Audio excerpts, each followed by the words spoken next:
നമസ്കാരം. വയനാട് ദുരന്ത നിവാരണ പ്രവർത്തനങ്ങൾക്കായി ജോൺ ബ്രിട്ടാസ് എംപി 25 ലക്ഷം രൂപ എംപി ഫണ്ടിൽ നിന്നും അനുവദിച്ചു. വയനാട് ദുരന്തത്തെ തീവ്ര പ്രകൃതിക്ഷോഭമായി പ്രഖ്യാപിച്ചുകൊണ്ടുള്ള കേരള സർക്കാരിന്റെ തീരുമാനം അംഗീകരിച്ചുകൊണ്ടാണ് കേന്ദ്രം ഉത്തരവ് പുറപ്പെടുവിച്ചതിനെ തുടർന്നാണ് ജോൺ ബ്രിട്ടാസ് എംപി ഫണ്ടിൽ നിന്നും പരമാവധി തുകയായ 25 ലക്ഷം രൂപ അനുവദിച്ചത്.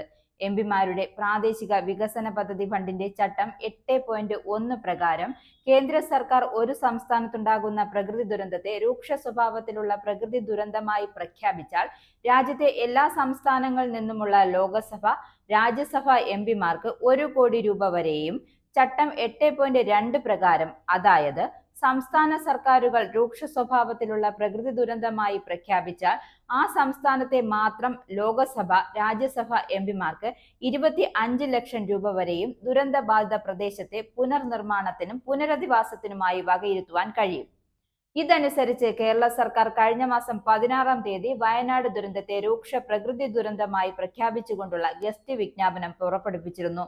ഇത് അംഗീകരിച്ചുകൊണ്ടാണ് എംപിമാരുടെ പ്രാദേശിക വികസന പദ്ധതി ഫണ്ട് വിനിയോഗിക്കുന്നതിനുള്ള കേന്ദ്രീകൃത ഓൺലൈൻ പോർട്ടൽ സംഭാവന നൽകുന്നതിനു വേണ്ട സജ്ജീകരണങ്ങൾ ഏർപ്പെടുത്തിയതായും അറിയിച്ചുകൊണ്ടുള്ള കേന്ദ്ര സ്റ്റാറ്റിസ്റ്റിക് ആൻഡ് പ്രോഗ്രാം ഇംപ്ലിമെന്റേഷൻ മന്ത്രാലയത്തിന്റെ ഡെപ്യൂട്ടി ഡയറക്ടറുടെ കത്ത് ഈ മാസം 5-ാം തീയതി കേരളത്തിൽ നിന്നുള്ള എംപിമാർക്ക് ലഭിച്ചു. ഇതിന്റെ അടിസ്ഥാനത്തിൽ സംസ്ഥാനത്ത് ആദ്യ പേരുകാരനായത് ജോൺ ബ്രിട്ടാസ് എംപിയാണ്. അദ്ദേഹം 25 ലക്ഷം രൂപ എംപി ഫണ്ടിൽ നിന്നും ദുരന്ത നിവാരണ പ്രവർത്തനങ്ങൾക്കായി വകയിരുത്തി സംസ്ഥാന അതോറിറ്റിക്ക് നൽകി.